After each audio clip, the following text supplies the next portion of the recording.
uncensored and controversial children's books. I'm Adrianna. And I'm Maria.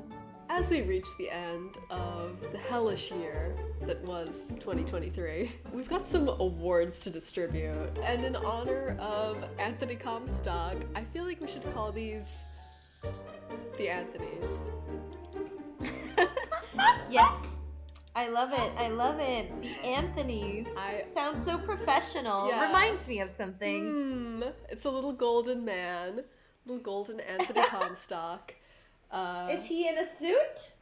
Yeah. And he's gonna sit in your house and he's gonna look for porn. Oh. We don't need another one of those in most houses. No, here's the thing. No one wants an Anthony.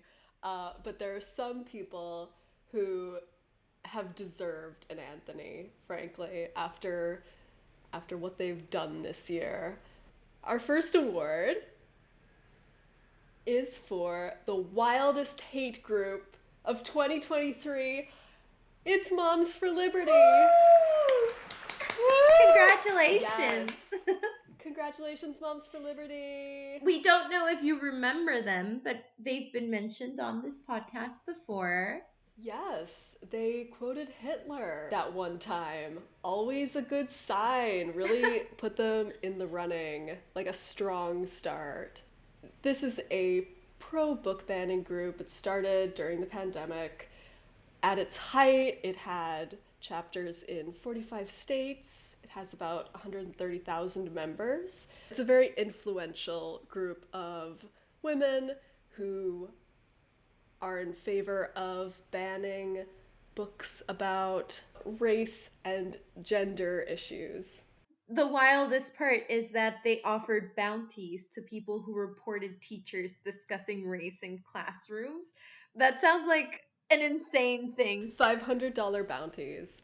Were they giving the children this money? Like, because who else would be reporting the teachers? Exactly. Like, the implications are really dark and unhinged. They've also mounted, like, harassment campaigns against teachers and parents. But of late, the bloom has gone off the rose. Is that the phrase? So one of the founding members had a threesome with her husband and another woman who accused the husband of rape. And their political influence has diminished in the last couple months. Definitely something that would make you reconsider your membership somewhere, I guess. But you know what? They had a wild ride. I can't wait to see what happens next. Hopefully we never hear about them again, but hopefully. That's why they have won this year's Anthony Award for Wildest Hate Group. Yay!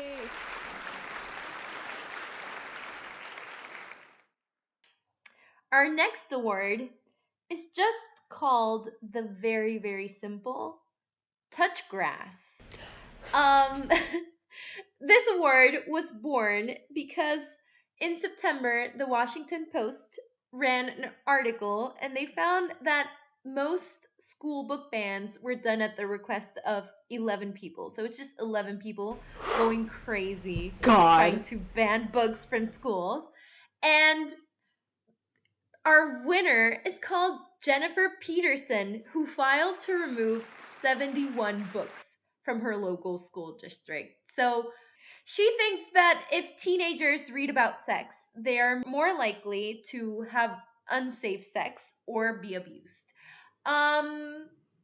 Which is completely untrue, obviously. Another book that she objected to was All Boys Aren't Blue by George M. Johnson, which contains a description of abuse that they experienced when they were young, which is explicitly to help other people identify and prevent that kind of thing from happening to them. Of course. Well, I mean, I think what people don't seem to understand is that if you are a kid who is being sexually abused, and obviously, the only person who knows this is happening is the adult who is doing this to you. Reading and finding out that it has happened to other people and that, you know, that it's wrong and all these things, it can really help you start reaching out for help. Yeah. Crazy thing is, 11 staff members were working for 40 hours every week just to review the books she was flagging. This woman. Imagine. Well, at least she was giving people jobs. Like, they can't tell you, we don't need you anymore. That's so true. That's so true. She's a job creator, a true American. Yeah. Entrepreneur. But also, please go outside. Touch grass. The next category, worst barbecue. It's a crowded arena. This was a really tough one. One year, I don't remember what year this was. I think it was 2020. The Mexican president was rumored to be at a famous narco his birthday party, and it was like a sort of barbecue sort of buffet style thing. So yeah, worst barbecue, I would say that 2020s was that one. Yeah. So in Virginia in May, a book banning group called Clean Up Samuels held a barbecue and handed out forms for people to fill out to pressure the local library to ban books. It was a book banning barbecue. Oh. There were prizes for whoever could submit the most forms. The goal was to, quote unquote, protect children from pornography, but they were targeting just books with LGBTQ people in them. Yeah, because children's books are famous for their pornography. Yeah, so these books have been examined, and they contain such issues as two men holding hands. Extremely upsetting, I'm sure. Yes. So at this barbecue, 53 people submitted 590 forms, which, I'm sorry, that does not sound like a fun barbecue. Did they get a prize for like most forms filled or anything? Someone did. What do you think the prize was? What would your prize be? $500 by Moms in Liberty. They're providing the money. It's a sponsored event. That's brand synergy. I would make the prize pornography. Oh, of course. Two men holding hands. Oof. Ha! Hot. So this was actually run by a network of people who go to the same church.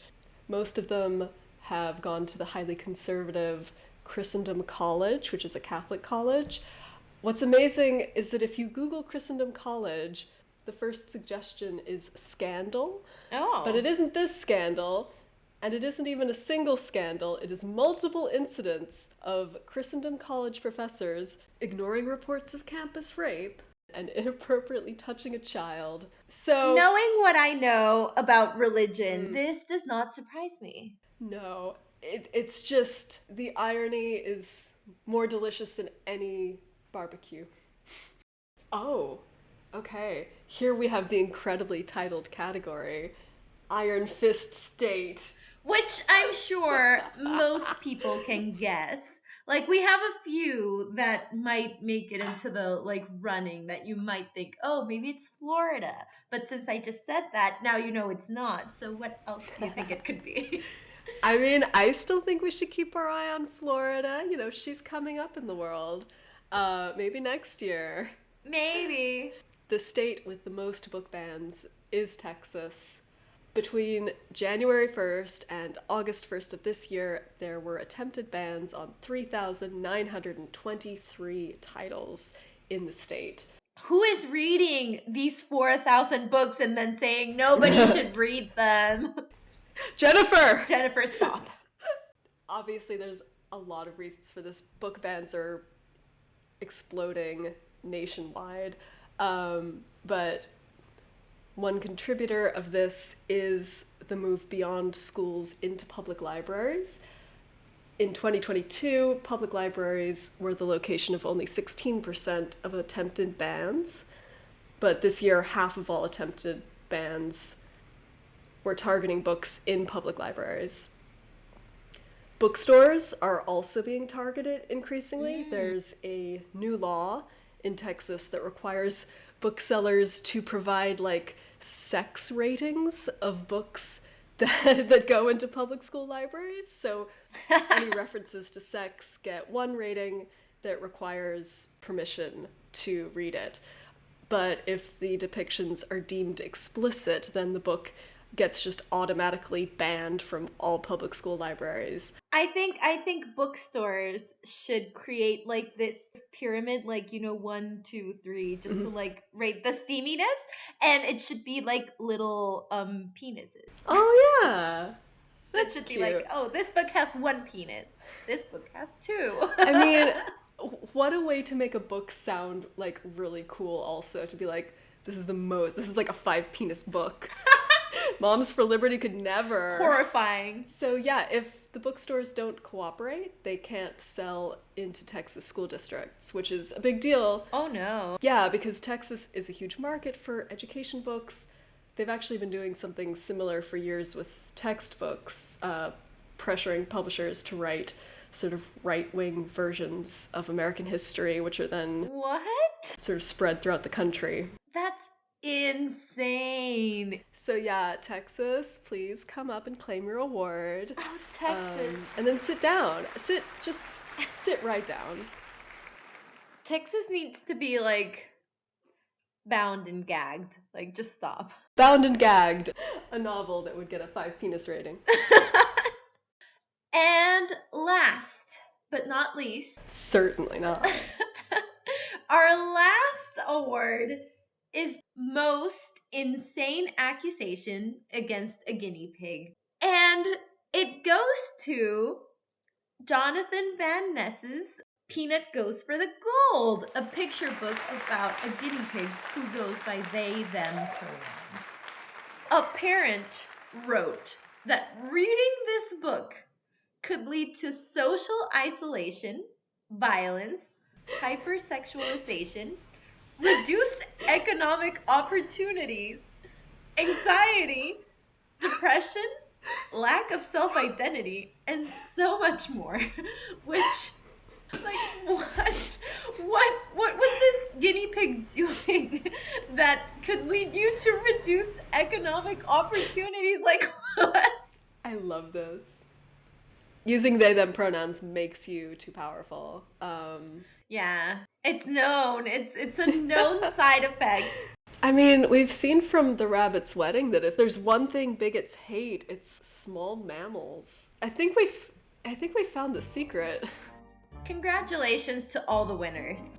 You've done an insane job. Please, think about what you've done. Yes, we don't want to see you back here again. Like, it's not a good thing. Like, you know how people are always like, oh, I want to win another Grammy. I want to win another Oscar. You do not want to win another Anthony. Well, except for Peanut, he can win another Anthony. He didn't win it for a bad thing. No, Peanut's invited back. Yeah, but just Peanut.